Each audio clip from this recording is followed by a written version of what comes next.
महादेव। प्रारंभ होने वाला है कार्तिक मास, जिसे शास्त्रों में कहा जाता है दामोदर मास। भगवान नारायण श्री हरि का सबसे प्रिय महीना, भगवती महालक्ष्मी को प्रसन्न करने के लिए सबसे उत्तम मास इसे कहा जाता है। कार्तिक महीने में विविध प्रकार के नियमों का पालन करने से विविध प्रकार के लाभ प्राप्त होते हैं। सबसे बड़ा लाभ हमारे द्वारा जो पाप होते हैं किसी भी प्रकार से, उन पापों का शमन कार्तिक मास का पुण्य नष्ट कर देता है। हर हर महादेव। प्रारंभ होने वाला है कार्तिक मास, इसे दामोदर मास भी कहा जाता है। और इस महीने में भगवान नारायण की और भगवती महालक्ष्मी की कृपा सबसे अधिक प्राप्त होने की संभावना होती है। हर हर महादेव।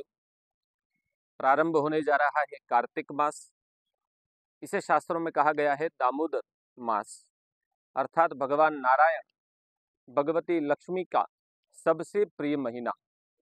कार्तिक मास के दौरान यदि कोई व्यक्ति नियमों का पालन करते हैं, धर्म का कार्य करते हैं, व्रत इत्यादि अर्चन करते हुए भगवान नारायण श्री हरि की प्रसन्नता के लिए कोई भी कार्य करते हैं, तो इसके बहुत सारे लाभ मिल सकते हैं।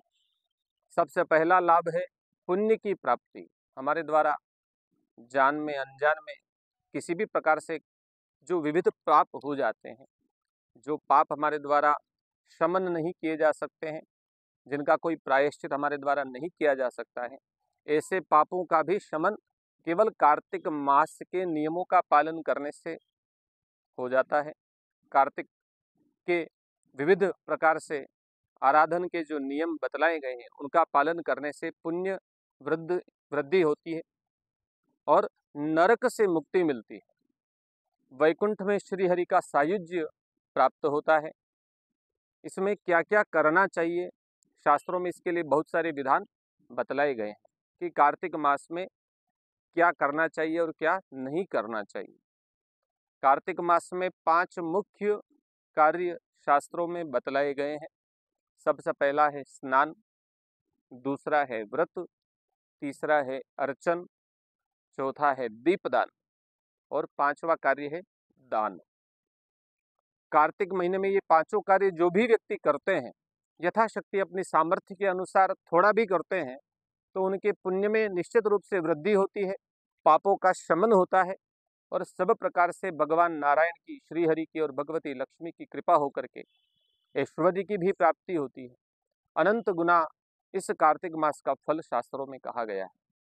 कार्तिक मास कब करना चाहिए? वैसे तो वैष्णव जो संप्रदाय हैं, जो वैष्णव भक्त हैं, वह आश्विन मास की एकादशी से लेकर के कार्तिक मास की पूर्णिमा तक कार्तिक के नियमों का पालन करते हैं। इसके अलावा आश्विन शुक्ल पक्ष की पूर्णिमा से लेकर के कार्तिक शुक्ल पक्ष पूर्णिमा तक भी इस व्रत को अर्थात कार्तिक मास के नियमों को पूर्ण किया जा सकता है। कार्तिक मास का जो ये नियम है, पूर्णिमा तिथि 15 नवंबर को पूर्ण होगी। उससे पूर्व 17 अक्टूबर 2024 से यह मास प्रारंभ हो जाएगा।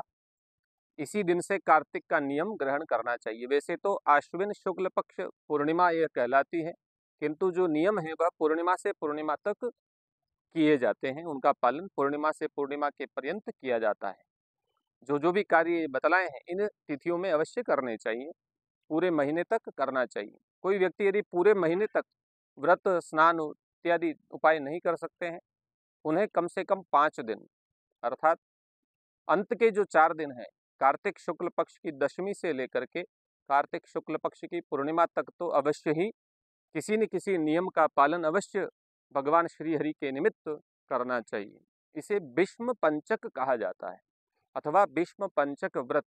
भीष्म पंचक व्रत को करने से कार्तिक का पूरा पुण्य प्राप्त हो जाता है और कठोर से कठोर जो हमारे द्वारा अक्षम्य जो अपराध हो जाते हैं, उनकी भी क्षमा प्रभु हमें प्रदान करते हैं, हमारे पापों को क्षमा करते हैं, हमारे पापों का शमन करके आशीर्वाद प्रदान करते हैं। तो इनमें जो कार्य करने योग्य है, सबसे पहला है स्नान, कि कार्तिक मास में स्नान का बड़ा महत्व है। आश्विन शुक्ल पक्ष की पूर्णिमा से लेकर कार्तिक पूर्णिमा तक अवश्य ही स्नान का नियम लेना चाहिए। स्नान का नियम किस प्रकार लें कि प्रातःकाल उषः काल अर्थात सूर्योदय से पूर्व की जो वेला है, सूर्य उगने से पूर्व अरुणोदय वेला में ही स्नान करना चाहिए। अरुणोदय वेला में यदि तीर्थ में जाना संभव हो, कुरुक्षेत्र, काशी, द्वारिका, पुष्कर, गंगा स्नान, अयोध्या, मथुरा, अवंतिका, उज्जैन, पुरी, ये जो सप्तपुरियां कही जाती हैं, इनमें जाकर के स्नान करने का विशेष फल प्राप्त होता है। उषा काल में स्नान करना चाहिए, हो सके तो सायंकाल संध्या के समय भी स्नान करना चाहिए।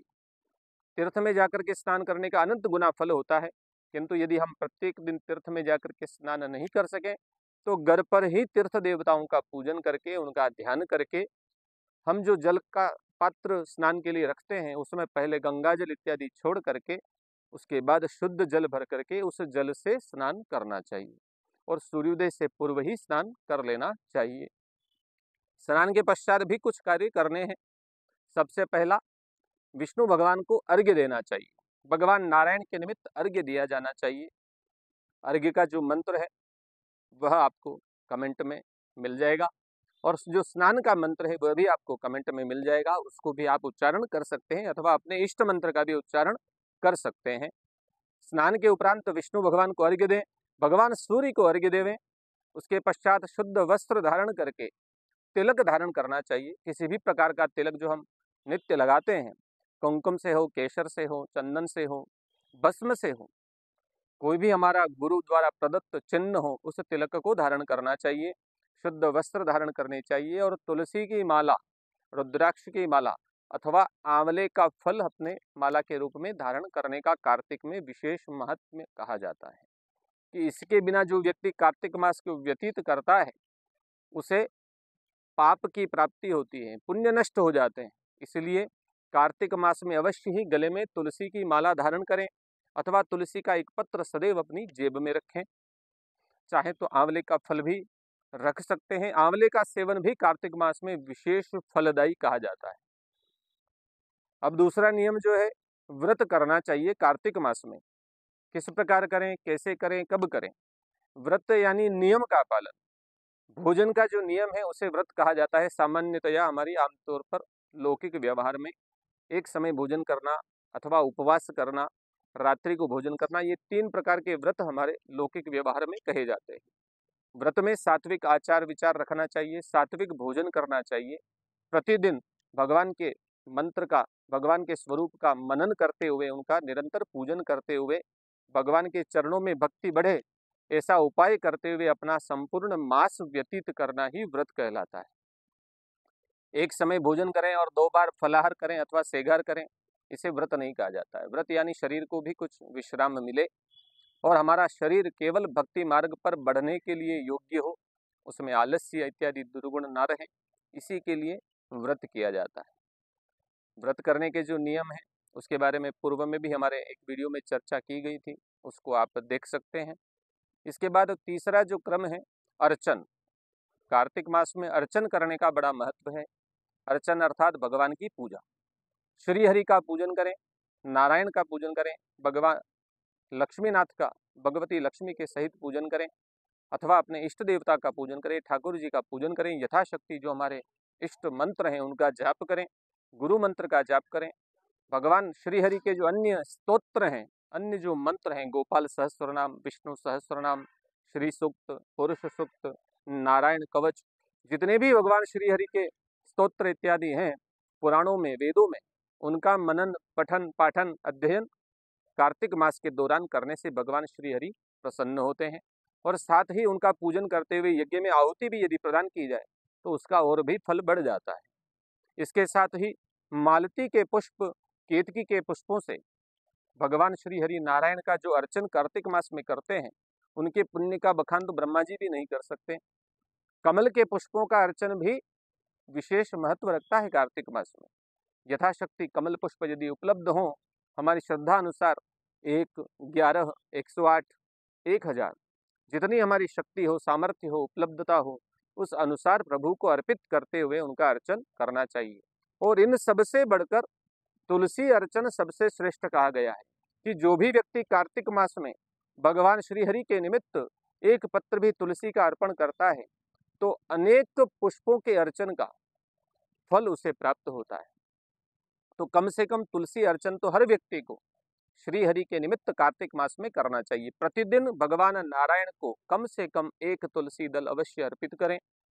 संभव हो जब अधिक संख्या में अर्पित करते हुए अर्चन करें। किसी भी नाम मंत्र का, इष्ट मंत्र का जप करते हुए तुलसी दल भगवान को चढ़ाते हुए अर्चन करना चाहिए।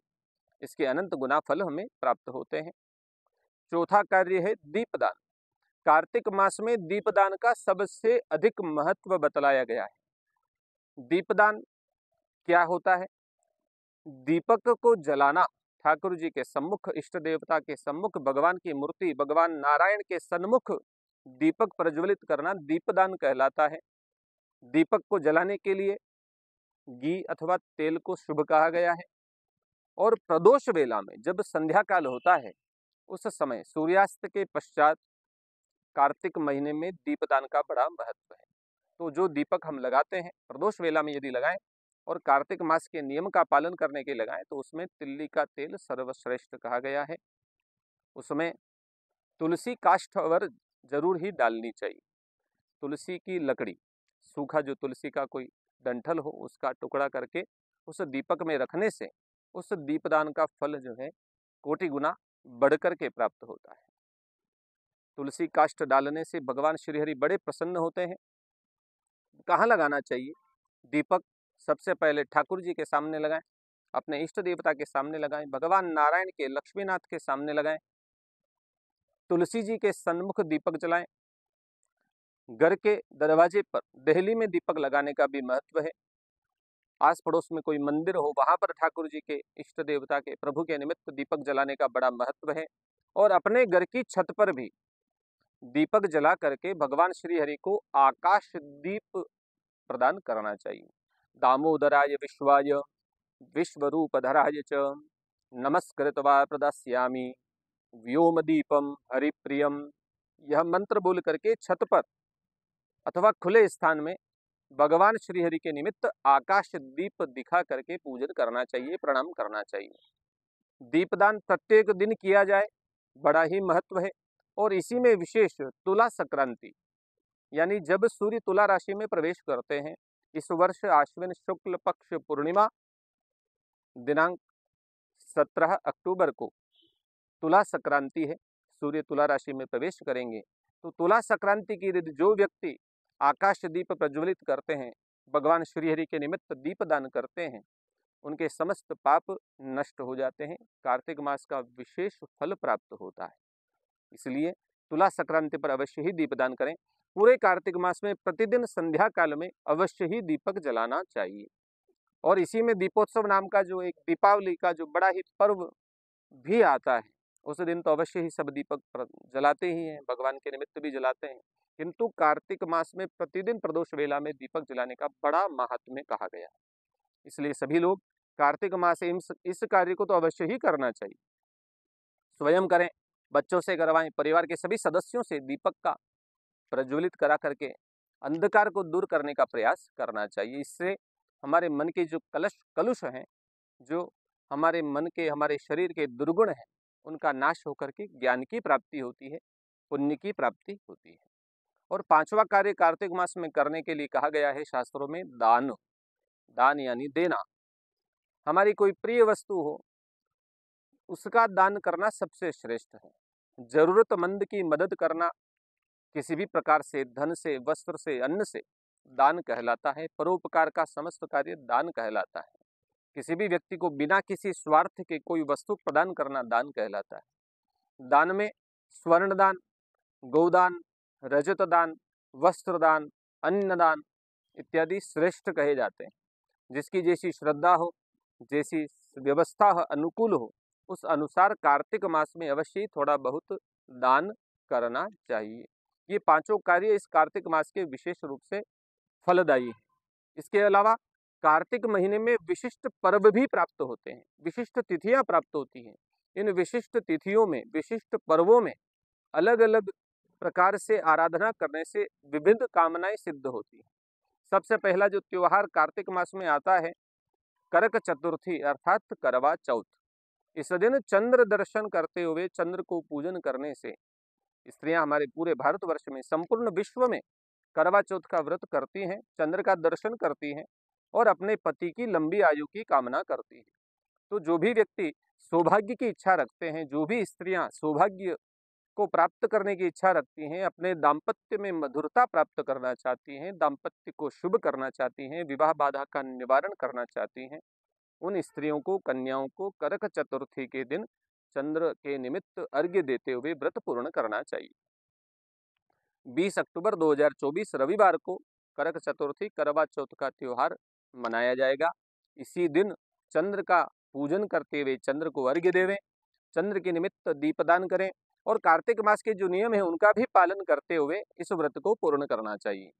इसके बाद दूसरा पर्व आएगा गोवत्स द्वादशी और रमा एकादशी। ये दोनों ही त्योहार इस बार एक ही दिन है, 28 अक्टूबर 2024 को सोमवार को। रमा एकादशी वैसे ही स्वयं में अपने आप में बहुत बढ़िया और उत्तम तिथि कही गई है, और साथ में गोवत्स द्वादशी अर्थात गायों का पूजन इस दिन करना चाहिए। एकादशी के दिन, द्वादशी के दिन गौओं का पूजन करने से श्रीहरि प्रसन्न होते हैं। इसके बाद है धन त्रयोदशी, 29 अक्टूबर मंगलवार। धन त्रयोदशी के दिन भगवान यमराज का पूजन करना चाहिए। कुछ लोग शास्त्रों के अनुसार कुबेर का भी पूजन इस दिन करते हैं। भगवान यमराज के निमित्त उस दिन दीपक जलाना चाहिए संध्या काल में, प्रदोष वेला में। इसके बाद आती है रूप चतुर्दशी, रूप चौदस जिसे लौकिक भाषा में कहा जाता है। 31 अक्टूबर 2024 गुरुवार को रूप चतुर्दशी का पर्व मनाया जाएगा। रूप चतुर्दशी के दिन अभ्यंग स्नान करने का विधान है। अभ्यंग स्नान अर्थात उबटन लगा करके शरीर का मेल उतारना, शरीर के जो दुर्गुण हैं उनको त्याग करके शरीर को पवित्र करना। ये जो काया है ये दुर्गुणों की खान है। इस काया को, शरीर को पवित्र करने के लिए रूप चतुर्दशी से बढ़िया कोई दिन नहीं। इस दिन अवश्य ही तिलों से शरीर पर उबटन लगाना चाहिए अथवा तिल्ली का तेल की मालिश करने के उपरांत स्नान करना चाहिए। इस दिन उड़द के पत्तों की साग खाने का भी विधान कहा जाता है। संभव हो सके तो इसका भी पालन करें। अभ्यंग करते हुए स्नान करें। स्नान के उपरांत यम देवता को तर्पण करने का नियम कहा गया है। चतुर्दश यमराज, चित्रगुप्त इत्यादि जो चतुर्दश यम कुल के देवता हैं उनका पूजन रूप चतुर्दशी के दिन तर्पण करते हुए करना चाहिए। और संध्या काल में एक 4 बत्ती वाला दीपक अर्थात एक दीपक, बड़ा दीपक लेकर के, चाहे आटे का बना सकते हैं, मिट्टी का भी लिया जा सकता है, उसमें चारों दिशाओं में बत्ती लगा करके उस दीपक को घर की दहलीज पर अथवा किसी मंदिर पर प्रज्वलित करने से यमराज प्रसन्न होते हैं। और यमराज जिस पर प्रसन्न होते हैं उसको अकाल मृत्यु का भय नहीं रहता है, उसके नरक गमन का भय नहीं रहता है। तो इसका भी लाभ लेवें। इसके पश्चात 5वां जो पर्व, बड़ा, सबसे बड़ा त्योहार जो हमारे सनातन धर्म का कहा जाता है, दीपोत्सव, दीपावली। 1 नवंबर 2024 शुक्रवार को दीपोत्सव का पर्व मनाया जाएगा। इस वर्ष कुछ तिथि में समय अंतराल ऊपर नीचे होने से कहीं पर 31 अक्टूबर को भी दीपावली मनाई जाएगी और कहीं पर 1 नवंबर को भी दीपावली मनाई जाएगी। यह अलग चर्चा का विषय है, किंतु दीपोत्सव के दिन सुंदर वस्त्र पहनने चाहिए। प्रातःकाल, उषा काल में, अरुणोदय वेला में स्नान करके शुद्ध वस्त्र पहन करके उसके पश्चात देवताओं का पूजन, इष्ट देवता का पूजन, नारायण का, श्रीहरि का पूजन करना चाहिए। उसके पश्चात चूंकि अमावस्या में होती है, कार्तिक अमावस्या, इस दिन पितरों का भी श्राद्ध करना चाहिए, पितरों के निमित्त तर्पण करना चाहिए, ब्राह्मण भोजन कराना चाहिए। मध्याह्न काल में यह श्राद्ध की विधि करते हुए सायंकाल प्रदोष वेला में दीपोत्सव का पर्व परिवार के सहित मनाएं। भगवती लक्ष्मी का पूजन इस दिन करने का बहुत महत्व कहा गया है कि इस दिन जो लक्ष्मी है समस्त विश्व का भ्रमण करती हैं, और जो व्यक्ति उस दिन भगवती के निमित्त दीपक जलाते हैं, दीपोत्सव मनाते हैं, अपने घर को स्वच्छ करते हुए भगवती महालक्ष्मी का आवाहन करते हैं, उनके घर लक्ष्मी अवश्य निवास करती है। तो दीपोत्सव के दिन अवश्य ही महालक्ष्मी के निमित्त दीपदान करना चाहिए। नाम ही दीपावली, तो इस दिन जितने हो सके दीपों को प्रज्वलित करते हुए अंधकार को दूर करें, अपनी अलक्ष्मी को निवारण करें। अलक्ष्मी यानी जो लक्ष्मी का दूसरा स्वरूप है, उसका भी निस्सारण दीपावली के दिन मध्य रात्रि को करना चाहिए, कि हमारे घर में जितने रोग हैं, जितने दोष हैं, जितने शोक हैं, दुख हैं, वो सब घर से बाहर निकल जाएं और भगवती महालक्ष्मी हमारे घर में निवास करे, ऐसी भगवती से प्रार्थना करनी चाहिए। और उसी दिन रात्रि को पितरों के निमित्त भी एक दीपक व्योम दीप के रूप में जलाना चाहिए। आकाश दीप तो प्रतिदिन दिया ही जाना चाहिए, साथ में एक दीपक पितरों के निमित्त भी दीपोत्सव के दिन रात्रि को जलाना चाहिए। इसके बाद अगले दिन होती है गौ क्रीड़ा अर्थात गोवर्धन पूजन। इस दिन गौओं का पूजन किया जाता है, भगवान गोवर्धन स्वरूप नारायण का पूजन किया जाता है, और साथ ही राजा बलि का भी पूजन इस दिन करने का विधान है। राजा बलि को भी पूजन करें, उनको भी यथाशक्ति भोग लगा करके प्रसन्न करें, क्योंकि राजा बलि ने भगवती महालक्ष्मी को अपनी बहन बनाया, इसलिए उनका पूजन इस दिन किया जाता है। इसके बाद आती है यम द्वितीया। यम द्वितीया के दिन यमुना स्नान का बड़ा महत्व है। तो जब स्नान करें, साक्षात यमुना जल का स्नान हो जाए तो उसका तो फल कहना ही क्या, किंतु यदि हम घर में ही स्नान करें तो यमुना जी को प्रणाम करते हुए जल को अभिमंत्रित करें और उस जल से स्नान करते हुए यमुना स्नान का लाभ प्राप्त करें। यमुना स्नान के उपरांत भगवान यम का भी तर्पण पुनः उस दिन करना चाहिए, और इस दिन हमारी जो भी बहन हो उसका अवश्य ही सम्मान करना चाहिए, उससे आशीर्वाद प्राप्त करना चाहिए। इससे हमारे समस्त अरिष्टों का शमन होता है, भगवती महालक्ष्मी हम पर प्रसन्न होती हैं, भगवान यमराज हम पर प्रसन्न होते हैं, तो हमें किसी प्रकार का कष्ट जीवन में मिलना कम हो सकता है, दुखों का प्रभाव कम हो सकता है। इसके पश्चात आती है लाभ पंचमी। इसे सौभाग्य पंचमी भी कहा जाता है, 6 नवंबर बुधवार को। इस दिन भी भगवती लक्ष्मी का बहुत से लोग पूजन करते हैं, कुबेर का पूजन करते हैं। व्यापार व्यवसाय को भी प्रारंभ करने के लिए अच्छा दिन शास्त्रों में कहा गया है। इसके पश्चात है गोपाष्टमी। 9 नवंबर को गोपाष्टमी के दिन गौ का पूजन करना चाहिए, गौओं की सेवा करनी चाहिए यथाशक्ति। इसके पश्चात है अक्षय नवमी अर्थात आंवला नवमी। 10 नवंबर रविवार 2024 को यह त्योहार है, यह पर्व है। इस दिन आंवले का पूजन का बड़ा महत्व है। आंवले के वृक्ष का पूजन करना चाहिए, आंवले के वृक्ष के नीचे ही बैठ करके श्रीहरि का पूजन करना चाहिए। आंवले के वृक्ष का जो फल है आंवला, उसी का भोग लगाना चाहिए, उसी से बने हुए व्यंजन का भोग लगाना चाहिए, उसी का व्यंजन बना हुआ हमें पाना चाहिए, प्रसाद रूप में ग्रहण करना चाहिए, आंवले का दान भी करना चाहिए। और साथ ही आंवले के वृक्ष के नीचे बैठ करके कार्तिक महीने में जो व्यक्ति पितरों का श्राद्ध करते हैं उनको भी बड़ा पुण्य प्राप्त होता है, उनके पितरों को भी अक्षय तृप्ति की प्राप्ति होती है, वैकुंठ की प्राप्ति होती है। इसलिए कार्तिक मास में आंवले के वृक्ष का पूजन अवश्य ही करना चाहिए, और आंवले के वृक्ष के नीचे बैठ करके पितरों के निमित्त किसी भी प्रकार से श्राद्ध विधि पूर्ण करनी चाहिए। इससे पितृ प्रसन्न होते हैं और हमारे भी पाप नष्ट होते हैं। इसके पश्चात है एकादशी का पर्व, देव प्रबोधिनी एकादशी अर्थात देवों का उत्थान। भगवान श्री हरि शयन से जागते हैं ऐसा शास्त्रों में कहा जाता है, और इसी दिन चातुर्मास व्रत भी पूर्ण होता है। जो व्यक्ति देवशयनी एकादशी से लेकर के चातुर्मास व्रत का नियम पालन करते हैं वह भी व्रत इस दिन पूर्ण करते हैं। इसी दिन भगवान विष्णु का पूजन करके चातुर्मास व्रत की पूर्णता का संकल्प लेना चाहिए। 12 नवंबर 2024 मंगलवार को देव प्रबोधिनी एकादशी का पर्व मनाया जाएगा। इसी दिन श्री हरि का पूजन करें। विष्णु सहस्त्र नाम का पाठ करने का विशेष फल इस दिन प्राप्त होता है। इस दिन को अबूझ मुहूर्त भी शास्त्रों में कहा जाता है। इस दिन बहुत से लोग व्यापार व्यवसाय आरंभ करते हैं, नया कार्य आरंभ करते हैं, शादी विवाह भी करते हैं, विविध प्रकार के मांगलिक कार्य इस दिन संपन्न किए जाते हैं। इसके पश्चात है वैकुंठ चतुर्दशी। कार्तिक शुक्ल पक्ष की चतुर्दशी को वैकुंठ चतुर्दशी कहा जाता है। 14 नवंबर 2024 को आएगी। इस दिन भगवान विश्वेश्वर अर्थात काशीपति विश्वनाथ का पूजन करना चाहिए। काशीपति विश्वनाथ का पूजन करने से इस दिन सब प्रकार से मुक्ति की प्राप्ति होती है। पापों से मुक्ति, जन्म मरण के बंधन से मुक्ति, सब प्रकार के कष्टों से मुक्ति, क्लेश से मुक्ति, और भगवान शिव का भी आशीर्वाद प्राप्त होता है वैकुंठ चतुर्दशी को विश्वेश्वर भगवान का पूजन करने से। इसके पश्चात अंतिम जो कार्तिक पूर्णिमा का जो दिन है वह सबसे मंगलदायी है। जिस प्रकार दीपावली का पर्व है उसी प्रकार से कार्तिक पूर्णिमा को भी बहुत ही बड़ा सुंदर पर्व कहा गया है। इस दिन दान करने का, स्नान करने का, व्रत करने का बड़ा महात्म्य कहा जाता है। इस दिन किसी भी तीर्थ में जाकर के स्नान करने से बहुत ही सुंदर लाभ प्राप्त होते हैं। इसी दिन कार्तिक मास का व्रत पूर्ण होता है। इसी दिन भगवान कार्तिकेय का भी पूजन करने से भगवान कार्तिक आशीर्वाद प्रदान करते हैं। और दूसरा, इसी दिन पद्मक योग का निर्माण हो रहा है। कार्तिक पूर्णिमा 15 नवंबर 2024 को विशेष ग्रह स्थितियों के अनुसार रात्रि को 9 बजे के बाद पद्मक योग का निर्माण हो रहा है।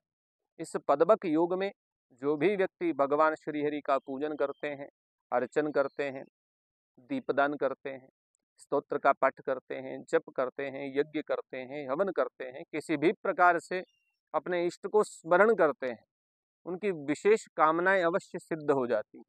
तो इस पद्मक योग में अवश्य ही लाभ उठाना चाहिए।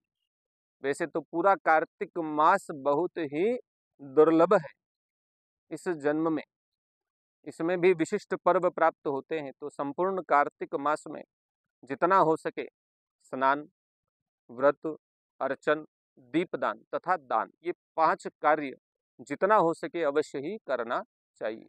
इससे कार्तिक मास में जो भी व्यक्ति इस प्रकार के नियमों का पालन करते हैं उनकी मनोकामनाएं अवश्य पूर्ण होती हैं।